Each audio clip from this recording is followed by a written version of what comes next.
Olá, leitores do blog Transpire. Aqui quem fala é a Malu Souza e vocês irão ouvir agora uma entrevista que fizemos com Thales Medeiros. Thales é um amante dos esportes de modo geral e escolheu o duatlon como a sua principal modalidade. Hoje, além de professor universitário, ele também é um atleta de alto desempenho que coleciona medalhas importantes na sua trajetória. Continue ouvindo para conhecer um pouco mais sobre a história e a rotina do Thales. Bom, Thales, eu vou começar com a pergunta mais básica de todas.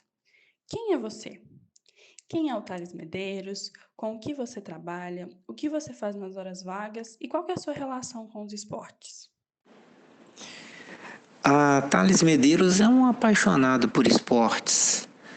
Desde a infância eu tive um contato muito próximo com diversas modalidades, né? Então eu cresci como sendo um admirador dos esportes de uma maneira geral, independente de modalidade. E depois de adulto, eu acabei trilhando o caminho das ciências exatas e me tornei, bacharel em ciência da computação, mestre e doutor em engenharia elétrica, porém eu nunca deixei o esporte de lado.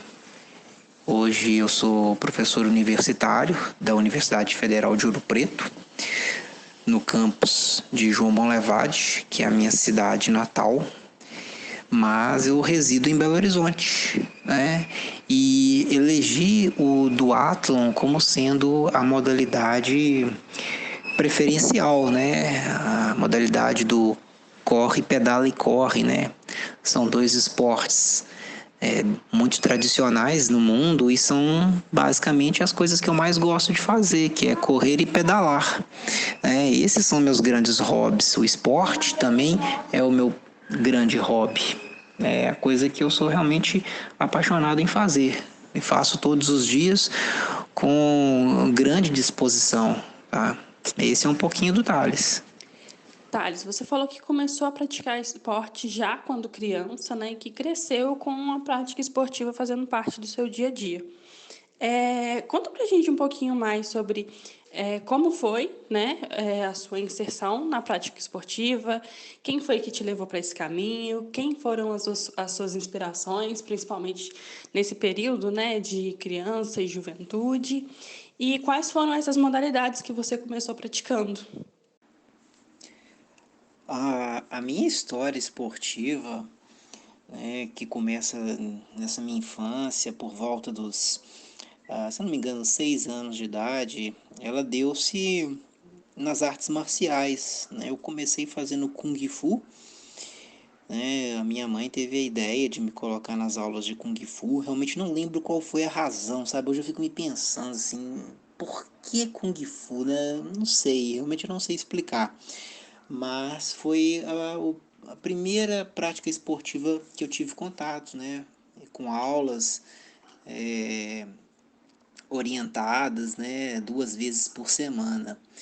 E depois, com o tempo, eu comecei a praticar as modalidades oferecidas pelo clube recreativo no qual eu era sócio, que ficava perto da minha casa.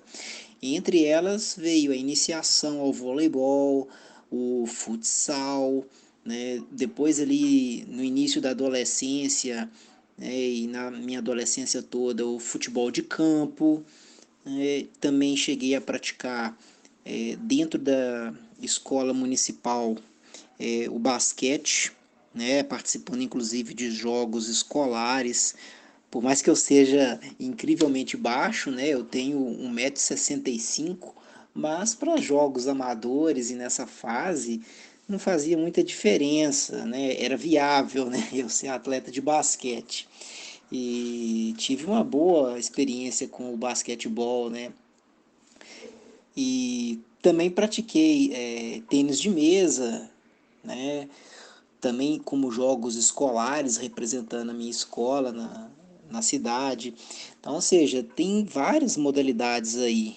Né? Inclusive o Kung Fu, que foi a primeira, também foi a última antes de eu mudar de João Monlevade e vir para Belo Horizonte para poder fazer a faculdade. Eu cheguei a parar por um tempo com o Kung Fu e depois retornei por volta dos 16 anos e fiz ali mais 2 anos de Kung Fu, né, o que me ajudou bastante, né, no desenvolvimento, inclusive mental, né, no controle emocional, na disciplina. É uma modalidade que eu tenho uma admiração e um respeito incrível, né? Aliás, todas as artes marciais. Essa é a minha, vamos dizer assim, a minha iniciação esportiva, que aconteceu ali por volta dos 5 para 6 anos de idade, e foi até a minha fase adulta, né, quando então eu mudei para Belo Horizonte para poder cursar Ciência da Computação na PUC. Thales, muito bacana, dá pra ver que você realmente teve uma infância bem ativa. E me conta uma coisa, quem foram as suas inspirações, ou quem te motivou, quem te incentivou a começar com essas práticas? Na sua família já era comum as pessoas terem alguma prática esportiva? Foi você quem procurou por isso? Como é que foi essa relação, de inspiração para você nos esportes? Acho que minha maior inspiração foi eu mesmo, sabe? Ela veio de dentro. Meus pais sempre me incentivaram a desenvolver habilidades. A minha própria iniciação no Kung Fu foi em função dos desejos dos meus pais que eu fizesse uma prática. Mas há um fator importante que meu pai, ele era diretor e depois foi vice-presidente do clube recreativo que eu era frequentador, né, o Real Esporte Clube lá em João Monlevade. Então, como meu pai, né, era uma pessoa muito ativa no clube, eu acabei sendo uma pessoa que cresceu praticamente dentro desse clube, né? Eu passava os dias frequentando o clube.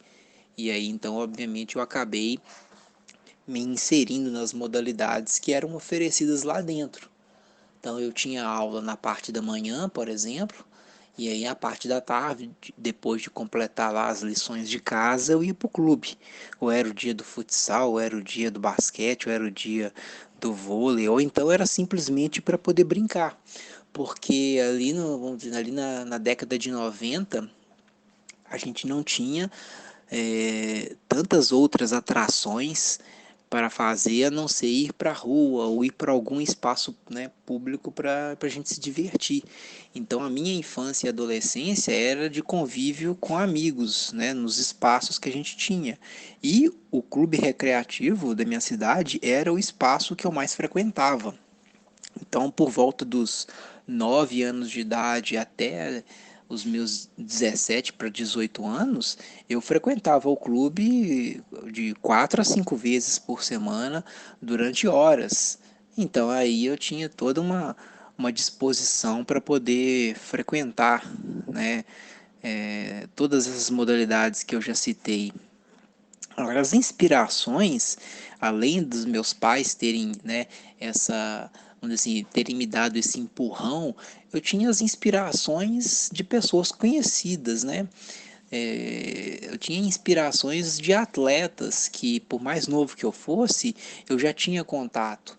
Então, eu fui sempre muito inspirado por atletas de modalidades que às vezes nem eram modalidades que faziam parte das minhas perspectivas, né, de prática, como por exemplo a Fórmula 1, como boxe, como outras modalidades, a natação, por exemplo, que foi um dos esportes que infelizmente eu nunca tive uma prática, né, estruturada dela. Pratiquei natação assim, mas sem nenhum tipo de aula. Eu sempre fui muito fã, por exemplo, do Gustavo Borges, né, que foi medalhista olímpico. Também sempre fui muito fã do Nelson Piquet, piloto de Fórmula 1. Também sempre admirei e achei muito bacana as conquistas do Joaquim Cruz do atletismo, e vibrava também com alguns jogadores de futebol que tinham caráteres que eu achava sempre muito interessantes, como por exemplo o Zico, jogador, né, da seleção brasileira, jogador do Flamengo, sempre foi um jogador que me inspirou muito, né? Era um exemplo, né, de pessoa, de atleta. Então, eu acabei sempre sendo muito bem influenciado por esses tipos de atleta. Eu acho que essas são as minhas principais inspirações como famosos, né? Como dizer, digamos assim. Thales, e quando foi que o duatlon entrou na sua vida? Você se lembra como é que foi o seu primeiro contato com os esportes e como foi que você se apaixonou por essas duas modalidades? Olha, o duatlon ele aparece já num momento muito diferente, né, de tudo isso que eu comentei, porque depois de formado, ter feito mestrado, e eu tive um hiato aí no contato com o esporte, eu voltei a buscar práticas esportivas. Então, em 2005, eu praticava corrida de rua já, né, de uma maneira bem, bem amadora, né, sem nenhum acompanhamento. E em 2006, eu comecei a frequentar uma assessoria esportiva visando desempenho na corrida, depois do meu primeiro contato com essa corrida de rua, que foi na volta da Pampulha, né, do ano de 2004. Aí essa assessoria esportiva, que nem existe mais hoje, ela era coordenada por um triatleta. E esse triatleta então começou a me incentivar a fazer as outras modalidades, né? Além da corrida, que seria o ciclismo e a natação. Só que aí o tempo foi, né, passando, eu fui fazendo essas modalidades, mas o ciclismo e a corrida, eles ganharam uma atenção maior da minha parte em relação à natação e eu comecei a fazer as primeiras provas, né? No ano de 2007, eu participei do meu primeiro duatlon lá na Avenida dos Andradas, né? Perto ali de onde hoje é o Shopping Boulevard, né? Foi realizada uma corrida chamada Copa Minas de Duatlon, pela Federação Mineira de Triatlon da época. Eu, como ainda não tinha bicicleta, eu participei desse duatlon na modalidade de revezamento. Então, eu que já corria, fiz a parte da corrida e tinha um outro atleta que fez a parte da bicicleta. E então a gente acabou ganhando a prova, né, na categoria revezamento e achei super legal. Então eu então comprei uma bicicleta pouco tempo depois e comecei. Aí no ano de 2008 eu já fiz a minha primeira prova de duatlon sozinho. E foi uma coisa muito legal, foi uma experiência incrível, sabe? Mas ainda não tinha dado aquele clique, sabe? Isso só apareceu no ano de 2009, quando a gente teve em Belo Horizonte o Campeonato Brasileiro de Duatlon, e eu já tinha participado dessa mesma prova no ano de 2008, que também havia sido em Belo Horizonte. Só que de 2008 para 2009 eu já vinha treinando muito mais, eu já tinha um pouco mais de experiência já com o duatlon e eu estava muito bem preparado para essa prova e fiz uma prova assim incrível, claro, para as condições que eu tinha, mas eu superei até as minhas próprias expectativas naquele ano e acabei ficando, eu não me lembro agora exatamente, acho que foi em oitavo ou nono lugar geral e tinha sido o campeão geral amador do Campeonato Brasileiro de Duatlo. Uma prova que estava com vários atletas de alto nível do Brasil naquela época. E a partir daquilo então eu falei, olha, duatlon é a modalidade que melhor se encaixa para mim. Porque eu tinha percebido que a combinação das duas era uma combinação que se encaixava com o meu perfil e também com o meu gosto. E aí, a partir de 2009 para cá, eu mergulhei de cabeça e só fui me, me adaptando cada vez mais, né, à especificidade da modalidade. E, obviamente, as coisas vieram logo depois. Então, do momento que você retomou com a prática esportiva e começou, né, a participar de campeonatos, começou a ter excelentes resultados muito rápidos, né? O que que você sente que essas práticas esportivas anteriores, né, da sua infância e juventude te prepararam para agora? É, quais foram as bases que todos esses esportes anteriores te deu para que você conseguisse ter resultados tão excelentes, né? Agora no duatlon. Você acha que ajudou mais fisicamente, emocionalmente? O que, que você acha que impactou mais? Nossa, isso influenciou demais, viu? Ah, o fato de eu ter praticado tantos diferentes esportes na juventude e depois ter iniciado no duatlon, né, buscando alto desempenho, não tenho dúvidas que influenciou e muito. Fundamentalmente, a primeira coisa que dá para falar é que eu tenho uma consciência corporal muito boa, sabe? Isso eu aprendi trabalhando o corpo de diferentes maneiras, coisa que eu só consegui fazendo diferentes modalidades. Então eu conseguia aprender a desenvolver-me fisicamente a partir do momento em que eu tinha uma consciência corporal muito bem desenvolvida, com todas essas modalidades que eu fiz durante a minha infância e adolescência. Tá? Eu acho que isso aí foi fundamental. Eu já tinha então não só essa boa consciência, mas como também uma capacidade física já desenvolvida. Porque uma coisa é você começar a praticar um primeiro esporte aos 25 anos de idade, sem sequer ter nenhum contato com o esporte anteriormente. Uma outra coisa é você começar também aos 25 anos de idade, mas já tendo ali uma bagagem de ter tido outras modalidades, mesmo que não tenha sido levada profissionalmente, mas que te ajudaram a desenvolver-se como indivíduo. Fisiologicamente, eu já tinha, né, uma carga ali que fazia diferença. Eu estava começando um, uma nova modalidade, mas eu não começava do zero, né? Esse ponto é fundamental. Agora, mentalmente, essas coisas também ajudam, sabe? Mas eu acho que também tem uma outra coisa muito legal que essas modalidades me despertavam, que é a disciplina, né? Tanto praticando quanto assistindo, né, as modalidades que eu sempre gostava, eu sabia que para todo esporte, qualquer conquista, qualquer resultado era fruto de muita disciplina.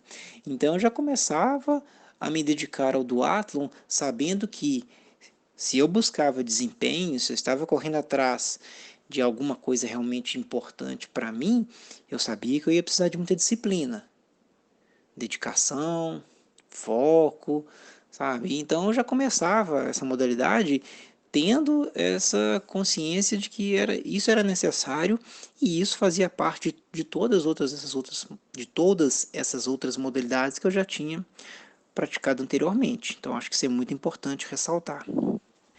Thales, você falou que em 2006 você já praticava corrida de rua de forma amadora e foi buscar uma assessoria já procurando mais desempenho, né?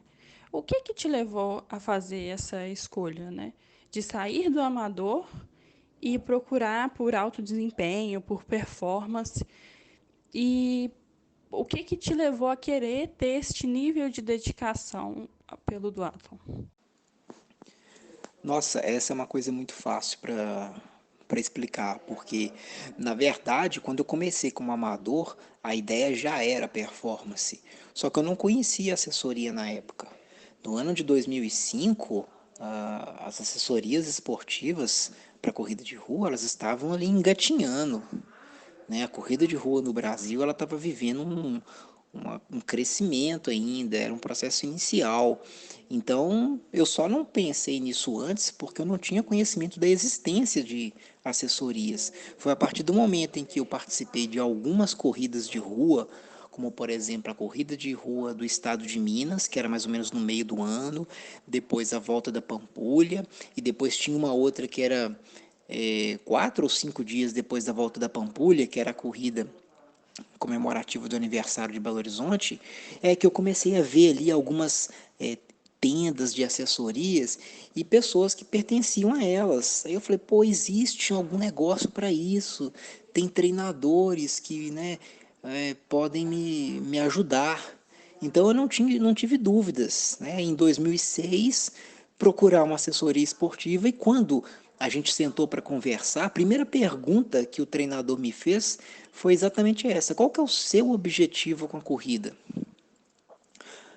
Tem gente que quer fazer por saúde, tem gente que busca o lado social, tem gente que busca apenas sair do estresse do dia a dia, né? Gerado por trabalho, etc. Quer buscar um lazer mesmo. Eu já falei para ele, falou o seguinte: ó, meu negócio é performance. Eu já fiz a volta da Pampulha uma vez e eu quero tentar fazer ela melhor. Não importa para mim o que eu tenho que fazer. Isso aí você vai me falar. Mas eu vou fazer o que você me falar. Foi bem desse jeito a minha entrevista com ele. Foi um negócio assim: ó, você vai ser o mestre e o meu objetivo é ser mais rápido. O que você falar, eu vou fazer.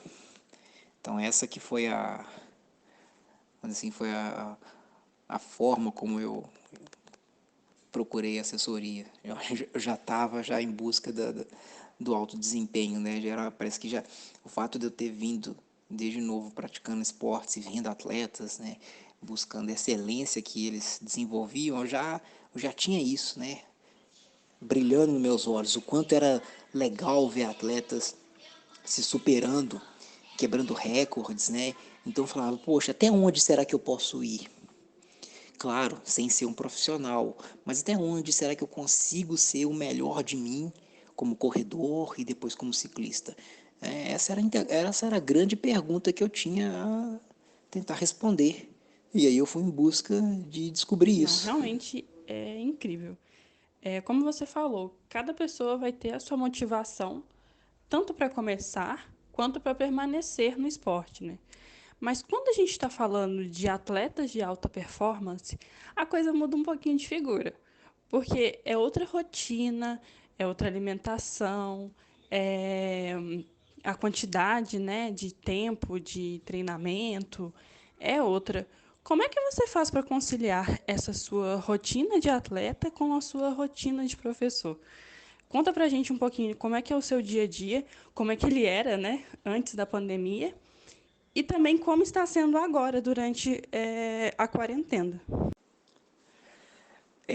Conciliar o tempo do trabalho, da família, especialmente agora, né, com filhos e esposa, e, e o esporte é, é um, é um malabarismo incrível, né? Quando eu comecei, eu era solteiro, então tinha um tempo maior, mas inicialmente o fato de ser professor ajuda, porque muito do meu tempo eu consigo escaloná-lo de maneira a fazer atividades em casa, fazer em horários que para praticar esporte são inviáveis, então eu consigo trabalhar nesses horários. Então, a flexibilidade que a profissão me dá ajuda muito, isso eu não posso negar. Às vezes existem atividades que são mais complicadas de você conseguir conciliar. A minha, ainda bem, ela me permite organizar com um grau de flexibilidade um pouco maior. Mas hoje a minha rotina, né, tirando o período de pandemia, mas né, nos anos atuais, basicamente eu tenho treinos pela manhã e à noite. Às vezes tem um terceiro treino também em algum horário que eu consegui encaixar. Normalmente esse treino que eu estou falando é uma fisioterapia ou é uma musculação, né? É um treino de força. Também não é todo dia que eu tenho 2 treinos. Tá?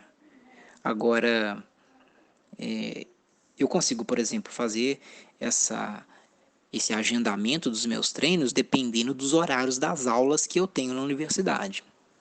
Então, a cada semestre, os meus horários mudam. E aí eu tenho que encontrar uma nova configuração de horário, inclusive de treino, para poder então fazer a melhor combinação das duas atividades. Então, eu tenho que estar sempre conversando com o meu treinador e passando para ele qual que é a minha rotina para a gente conseguir encontrar a melhor combinação possível de trabalho com treino. Então, em geral, eu sempre faço um treino cedo, 6, 7 horas da manhã.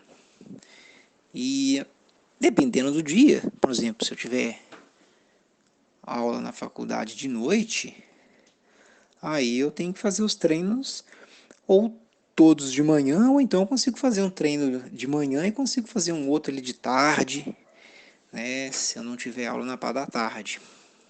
Ou então, um dia que eu tenho aula de tarde na faculdade, eu consigo fazer um treino pela manhã e depois que eu chego da faculdade, eu faço um outro à noite. Tá? E aí eu tenho que descobrir o que é melhor para eu fazer, né? Se é pedalar pela manhã ou correr pela manhã. E aí, essa decisão ela vai depender do que eu fiz no dia anterior e o que eu vou fazer no dia seguinte. Então, assim, é aquele malabarismo que a gente tem que fazer para poder conseguir obter o melhor possível do treinamento de acordo com as suas restrições, né? Não dá para eu simplesmente querer treinar como eu gostaria, porque na verdade eu tenho outras inúmeras atividades além, né, do esporte para poder fazer. Mas em geral é isso, um treino pela manhã e um outro no segundo período, dependendo do horário da aula. Agora, essa pandemia, ela serviu para poder a gente é, se, rea, se reorganizar, né? Logo nos primeiros meses, ali por volta de março, abril, maio e até junho, eu fiz todos os meus treinos indoor, né? Ou seja, correndo na esteira do prédio daqui de casa. E aí, obviamente, a esteira ela não me dá muitas opções de velocidade, então eu fiquei com os treinos bem restritos, mas era o que tinha, né? Então, ou seja, em uma situação de exceção, então meus treinos também eram treinos de exceção. Então não tinha muito o que fazer de diferente, não. Não me preocupei, né, com em manter os treinos como estavam, até porque todas as competições foram ou adiadas ou então foram totalmente canceladas. Esse ano, por exemplo, eu até então não tenho prova nenhuma. Aliás, esse ano eu nem competi, né? Incrível. Acho que vai ser o primeiro ano da minha vida que eu vou ficar sem participar de prova nenhuma. E depois que passou esses 3 primeiros meses e a coisa começou a ficar um pouco mais flexível, né, aqui por Belo Horizonte, eu pude encontrar algumas opções, como por exemplo, sair para a estrada sozinho e pedalar, ou então sair para correr em algum lugar que seja mais isolado, sempre sozinho, sem marcar treino com ninguém, mas podendo treinar ali em locais alternativos, que não eram os locais que eu utilizava frequentemente para treinar, porque locais que costumam estar mais cheios, então eu evito esses lugares, estou treinando em ruas de bairros isolados e treinando na estrada sozinho. Então, hoje eu tenho voltado a quase que uma normalidade nos meus treinos. Mas assim, a 80, 90%, tanto de intensidade quanto de volume do treino, porque ninguém aguenta treinar exigindo 100% do motor durante um ano inteiro. Então, como eu não tenho prova, eu tenho semana que eu faço uma semana mais forte, depois eu alivio bastante, depois volto a fazer uma semana mais forte. Vou ali jogando, né, para poder estimular meu corpo em todas as velocidades possíveis, mas sem sobrecarregá-lo totalmente, mantendo meu condicionamento como pode. Então essa tem sido hoje a minha rotina, né? As nossas aulas na universidade elas vão voltar agora no segundo semestre, mas elas voltarão só virtuais. Então ainda tá bem tranquilo de continuar mantendo, né, os meus treinos assim como eu posso.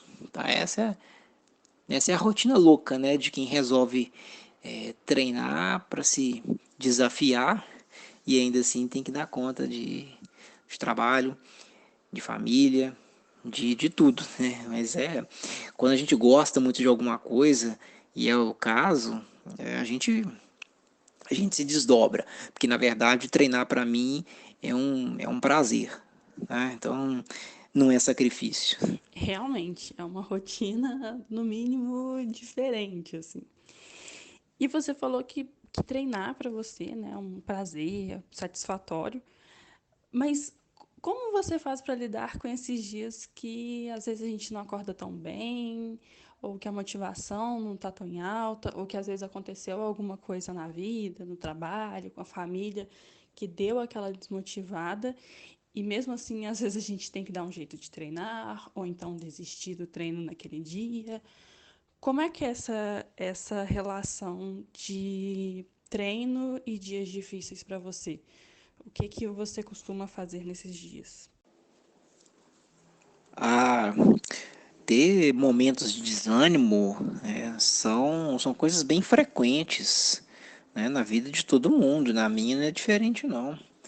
Eu tive meus períodos de falta de vontade, às vezes você não acorda bem, isso é algo extremamente normal. E acontece, às vezes, mais do que a gente imagina. Que às vezes fica na cabeça das pessoas que veem a gente de longe e acham que a gente está sempre todo dia bem. E isso não é verdade. A gente acaba tendo muitos dias para baixo.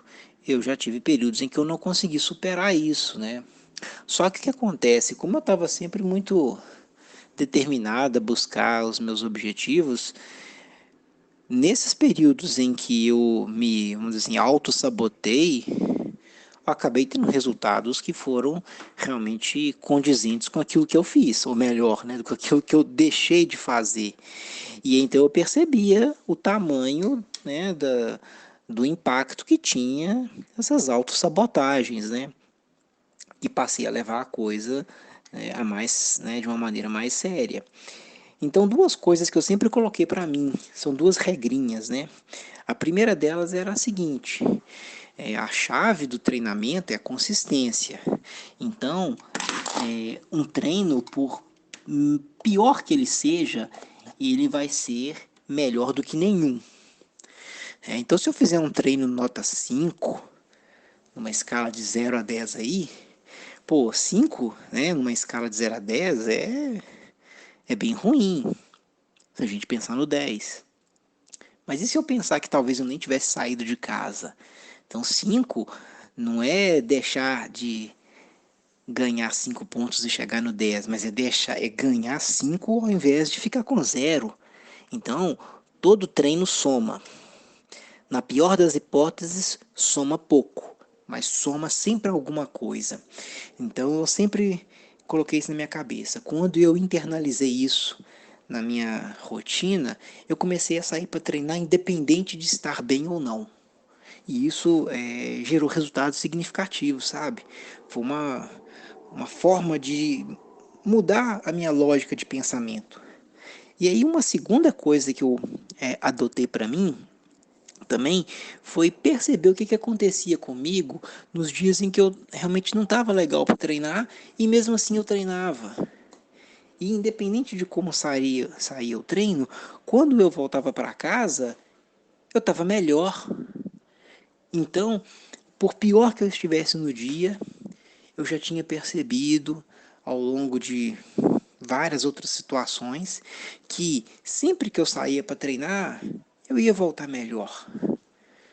Pouco ou muito, eu ia voltar melhor, não tinha a menor dúvidas disso. Então isso era um impulso que eu tinha para poder sair de casa, mesmo nos dias em que eu não estava desanimado, ou que eu não estava legal da cabeça, sabe? Então também comecei a usar isso como outra regra. E aí começou a fazer parte da minha rotina. Nos últimos tempos, por incrível que pareça, a gente vai ficando mais experiente, a gente começa a fazer coisas que a gente anteriormente não conseguia. Então hoje eu já nem paro para pensar mais. Eu levanto e treino. Levanto e treino. E aí vai. Hoje eu já praticamente já não uso essa regra mais. Eu simplesmente vou lá e faço. Seja o que for, eu estou fazendo. A rotina acaba sendo, já está tão internalizada que hoje eu praticamente já não penso mais para ir. Simplesmente vou lá e faço. Thales, a gente está chegando no finalzinho da nossa conversa e eu gostaria que você deixasse tanto uma mensagem de motivação quanto também uma dica para os atletas que estão à procura de melhorar a performance, começar a treinar para ter um alto desempenho, mas ou estão em dúvida, ou estão receosos, ou não sabem qual caminho seguir, enfim. Pessoas que gostariam de começar e que estão precisando apenas de um empurrãozinho para dar esse passo inicial. Ah, que legal, né?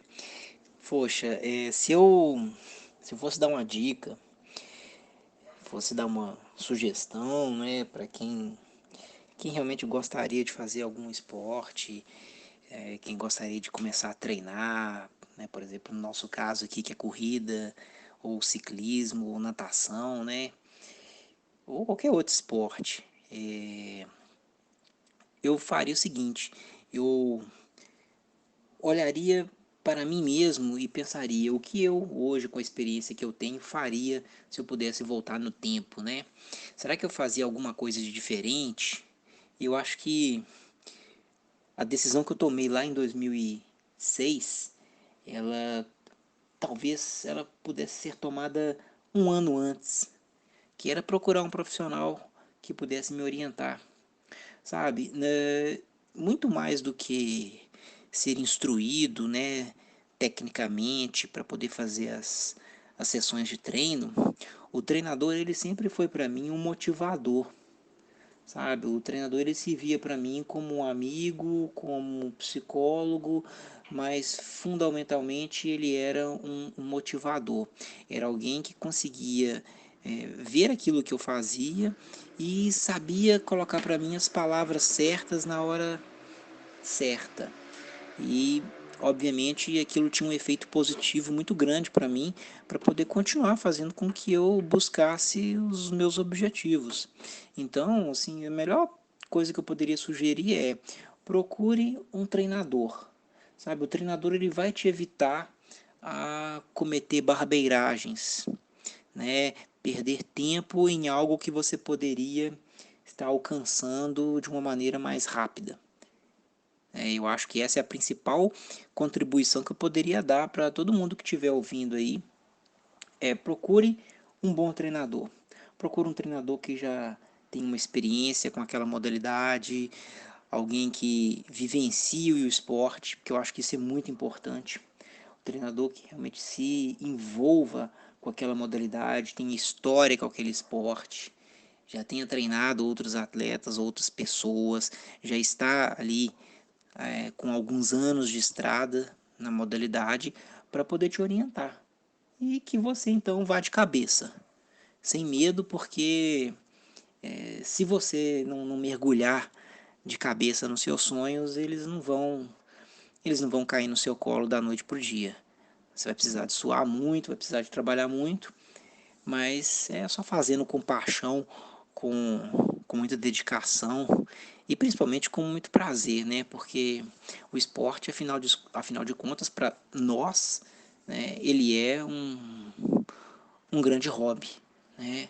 Então, não perder o prazer pela modalidade. Eu acho que isso é o principal. Então é isso, galera. A gente espera que vocês tenham gostado tanto quanto a gente de ouvir essa conversa com o Thales. E se quiserem ficar por dentro das próximas novidades, é só seguir a Treinos no Instagram. Um grande abraço e bons treinos!